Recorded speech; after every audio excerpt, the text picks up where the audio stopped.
भारत की चुनावी व्यवस्था को हमेशा से स्वतंत्र और मजबूत माना जाता रहा है, लेकिन अब एक ऐसा घटनाक्रम सामने आ रहा है जो देश के लोकतांत्रिक इतिहास में पहली बार देखने को मिल सकता है। विपक्ष मुख्य चुनाव आयुक्त ज्ञानेश कुमार को पद से हटाने के लिए संसद में महाअभियोग प्रस्ताव लाने की तैयारी कर रहा है। इस कदम ने राजनीतिक हलकों में बड़ी हलचल पैदा कर दी है। सूत्रों के अनुसार मुख्य चुनाव आयुक्त को हटाने के प्रस्ताव के लिए 193 से अधिक सांसदों ने नोटिस पर हस्ताक्षर कर दिए हैं। इनमें करीब 130 लोकसभा सांसद और 63 से ज्यादा राज्यसभा सांसद शामिल बताए जा रहे हैं। विपक्षी नेताओं का कहना है कि आवश्यक संख्या पूरी होने के बाद भी कई सांसदों ने उत्साह के साथ इस नोटिस पर हस्ताक्षर किए। संभावना है कि ये नोटिस शुक्रवार को संसद के किसी एक सदन में पेश किया जा सकता है। हालांकि अभी ये साफ नहीं है कि इसे लोकसभा में लाया जाएगा या राज्यसभा में। इस पूरे घटनाक्रम की अगुवाई ममता बनर्जी, जो ममता बनर्जी की पार्टी तृणमूल कांग्रेस की प्रमुख और पश्चिम बंगाल की मुख्यमंत्री हैं, वो कर रही हैं। इस प्रस्ताव को भारतीय राष्ट्रीय कांग्रेस समेत कई विपक्षी दलों का समर्थन मिल रहा है। विपक्ष का आरोप है कि मुख्य चुनाव आयुक्त ने अपने पद की निष्पक्षता को लेकर सवाल खड़े करने वाले फैसले किए हैं, जिससे चुनाव प्रक्रिया की विश्वसनीयता पर असर पड़ सकता है। विपक्ष का कहना है कि चुनाव से जुड़े कुछ अहम फैसलों में पारदर्शिता की कमी रही है। चुनाव आयोग की कार्रवाई को लेकर सरकार के पक्ष में झुकाव के आरोप लगाए गए हैं। चुनाव आचार संहिता के उल्लंघन के मामलों में समान कार्रवाई नहीं होने की शिकायत की गई है। कुछ राज्यों के चुनावी कार्यक्रम और फैसलों को लेकर विपक्ष ने राजनीतिक पक्षपात का भी आरोप लगाया है। इन्हीं आरोपों के आधार पाकर विपक्ष मुख्य चुनाव आयोग के खिलाफ महाअभियोग प्रस्ताव लाने की तैयारी कर रहा है।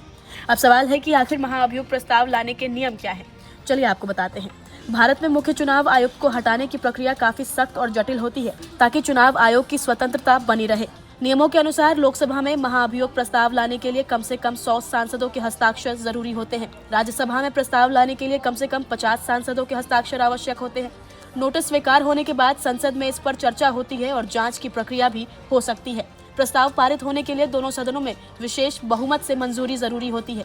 ये प्रक्रिया लगभग वैसी ही होती है जैसी सुप्रीम कोर्ट के जज को हटाने के लिए अपनाई जाती है। सूत्रों के मुताबिक इस नोटिस पर विपक्षी गठबंधन यानी इंडिया अलायंस के ज्यादातर दलों के सांसदों ने हस्ताक्षर किए हैं। इसके अलावा आम आदमी पार्टी के सांसदों ने भी समर्थन देते हुए हस्ताक्षर किए हैं। हालांकि पार्टी फिलहाल आधिकारिक तौर पर इस गठबंधन का हिस्सा नहीं है।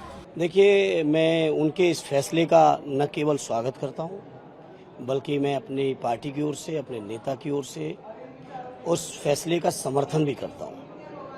और इस इम्पीचमेंट मोशन में समाजवादी पार्टी उनके साथ है, क्योंकि जिस तरह का पक्षपात, जिस तरह की अंधेरगर्दी, जिस तरह से विपक्ष की हर बातों को आंखें बंद कर ली चुनाव आयोग ने, ऐसा आज़ादी से लेके अब तक कभी नहीं हुआ होगा चुनाव आयोग का रोल जो इस वर्तमान चुनाव आयोग का है, और इसके खिलाफ आना चाहिए।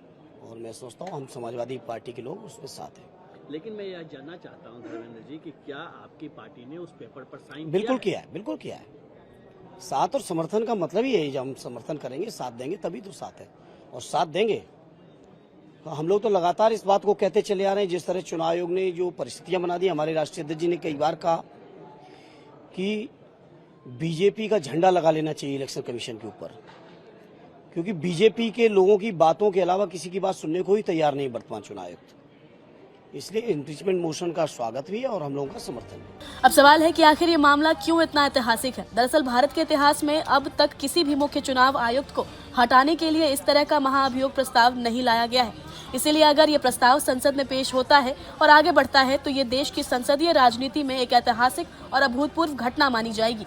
ये पूरा मामला सिर्फ एक पद को लेकर नहीं है, बल्कि देश की चुनावी प्रणाली और लोकतांत्रिक संस्थाओं की विश्वसनीयता से भी जुड़ा हुआ है। आने वाले दिनों में संसद में इस प्रस्ताव पर क्या रुख अपनाया जाएगा और क्या ये आगे बढ़ पाता है, इस पर पूरे देश की नजरें टिकी रहेंगी। फिलहाल आप इस पर क्या कुछ कहेंगे? अपनी राय हमें कमेंट में जरूर बताएं। नमस्कार, मैं हूं मानक गुप्ता।